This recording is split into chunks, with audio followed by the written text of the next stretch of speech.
देखिए, ये क्वेश्चन भी केमिस्ट्री का है, बोर्ड यूपी है, बाकी कोई भी बोर्ड हो, सब में जहाँ हिंदी में केमिस्ट्री है, उन सबके लिए इम्पोर्टेंट है, ठीक है? इसमें क्या है 1.32 ग्राम निर्जल सोडियम कार्बोनेट।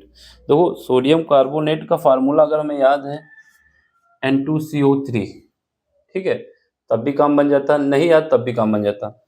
सोडियम कार्बोनेट का फार्मूला याद होता और अगर इसने ये न दिया होता तुल्यांकी भार, तब हमें इसके फार्मूले की जरूरत पड़ती। फिलहाल इसने दे दिया है तो हेल्प कर दिए। 2 नंबर का क्वेश्चन है। तो इसके बाद क्या है, सोडियम कार्बोनेट को जल में घोला गया है, यानी सोडियम कार्बोनेट क्या है मेरा, विलेय है, किसमें घोला गया है, जल में। घोलने के बाद जो घोल बना है उसका 250 मिलीलीटर विलय बनाया गया है, यानी जो विलयन है, विलयन बनाया गया, सॉरी विलयन है, विलयन कितना है 250 मिलीलीटर। यहाँ विलयन लिखने का मतलब ये है कि जो ये आयतन है ये विलयन का आयतन है। विलयन में क्या क्या शामिल है, सोडियम कार्बोनेट और जल दोनों ही शामिल हैं, ठीक है? तो यहाँ पर जो विलयन जो आयतन है वो विलयन का आयतन है। विलयन बोल रहा हूँ बार बार, क्या है, विलयन में विलेय और विलायक दोनों होते हैं। सोडियम कार्बोनेट और जल दोनों ही मिले हुए हैं, उसका 250 ml बना है विलयन, ठीक है?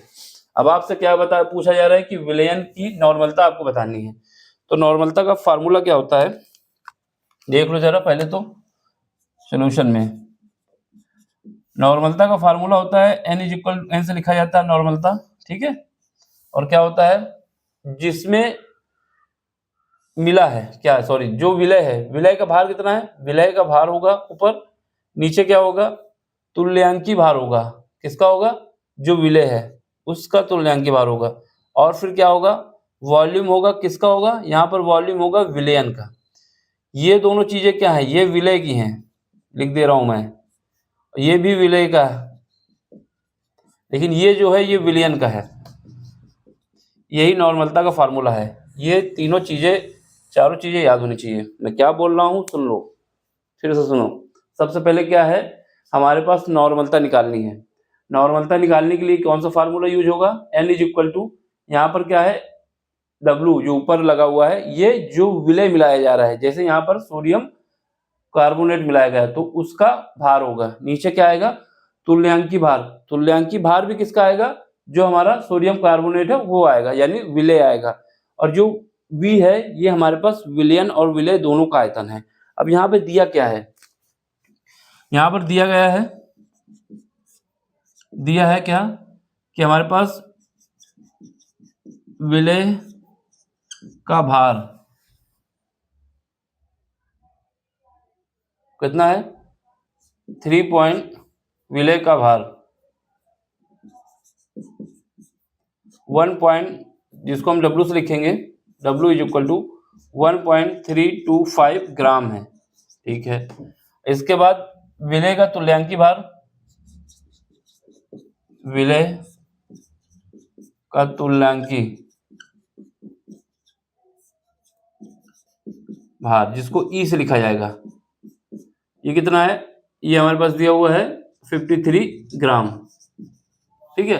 तुल्यांकी भार, ये ग्राम में नहीं, तुल्यांकी भार क्यों लिखो, ठीक है? इसके बाद क्या है, इसके बाद हमारे क्या निकालना होगा, विलयन का आयतन। विलयन का आयतन, आयतन कितना है विलयन का आयतन, विलयन का आयतन है 250 ml। ml को हमें क्या करना होगा, लीटर में बदलना होगा। तो क्या करते हैं, 1000 से डिवाइड कर देते हैं, तो यहाँ से जब काटेंगे तो बचेगा 4, ये आ जाएगा 1/4 लीटर, क्या आ जाएगा, लीटर, ठीक है? अब हमारे नॉर्मलता निकाल लेनी है। नॉर्मलता इसको n से लिखेंगे, ये क्या आएगा, विलय का भार कितना है 1.325। इसके बाद क्या है, तुल्यांकी भार है कितना, 53 है, 53 है। फिर इसके बाद क्या है, इसका आयतन है 1/4 है। इस 4 को ऊपर पहुंचाओ, मल्टीप्लाई करो, 1.325 मल्टीप्लाई बाई 4, ये ऊपर पहुंच जाएगा ना, नीचे रह जाएगा 53। सॉल्व करो, कितना आएगा, 0, 5 को 20 आएगा, 5 दूनी 10, 2 4 दूनी 8, 2 10, ठीक है? 4 3 12 1 13, ठीक है? 4 एकम 4 एक 5, ये इतना आ गया। ये कितना आएगा 53, इसको काटेंगे कितना आ जाएगा 1/10 आ जाएगा। तो हमारे पास जो नॉर्मलता आ जाएगी वो कितनी आ जाएगी 1/10n, जो कि नॉर्मलता का नोटेशन भी है। देख लो इसको, समझ लो, इसको ऐसे ही करना है। ठीक है, सिंपल सा क्वेश्चन होता है, पूरे नंबर मिलेंगे आपको, कोई एक भी नंबर कटने वाला नहीं है अगर आप सही से लिखते हैं तो।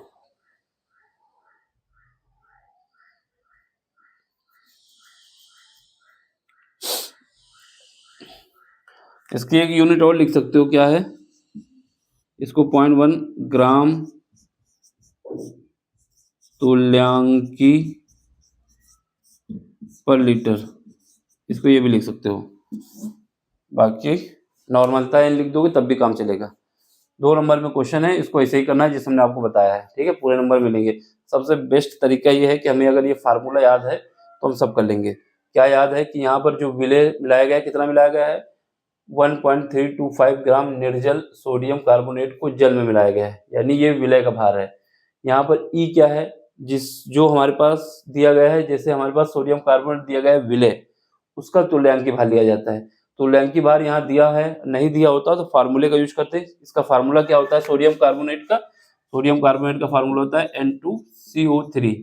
अब इसको कैसे निकालते हैं, इसको निकालने के लिए क्या करते हैं, इसमें हम देखते हैं N2 ये जो है 2+ होता है और ये क्या होता है CO3 में 2 माइनस होता है। ठीक है, अब इनका भार निकाल लेते हैं। भार निकालोगे कितना आएगा 106 आएगा, यानी 24 इसके, क्योंकि एक इसका कितना है निकाल देता हूँ 2 इंटू सोडियम का 23 होता है, कार्बन का कितना होता है 6 होता है, और सॉरी कार्बन का 12 होता है, ऑक्सीजन कितना होता है, ऑक्सीजन का होता है 16, और 3 एलिमेंट है कितना आ जाएगा 48 आ जाएगा। जब ऐड करोगे तो 106 आएगा। जो इनकी आयन है उससे डिवाइड कर दोगे तो 106 को जब 2 से डिवाइड करोगे तो कितना आ जाएगा 53 आ जाएगा। ये लेकिन इसने सुविधा कर दी थी क्वेश्चन पेपर में कि इसकी वैल्यू आपको दे दी गई थी, इस वजह से इसमें कुछ ज़्यादा करना नहीं पड़ा और सिंपल सा लगा के सॉल्व कर लिए। ठीक, ये हर बार आता है, और बस ये हो सकता है कि यहाँ पर सोडियम बाइकार्बोनेट की जगह कोई और आ जाए एलिमेंट। तो देख लो, समझ में आए तो लाइक कर दो, शेयर कर दो, सब्सक्राइब कर दो और अपना सपोर्ट दे दो। Thank you for watching.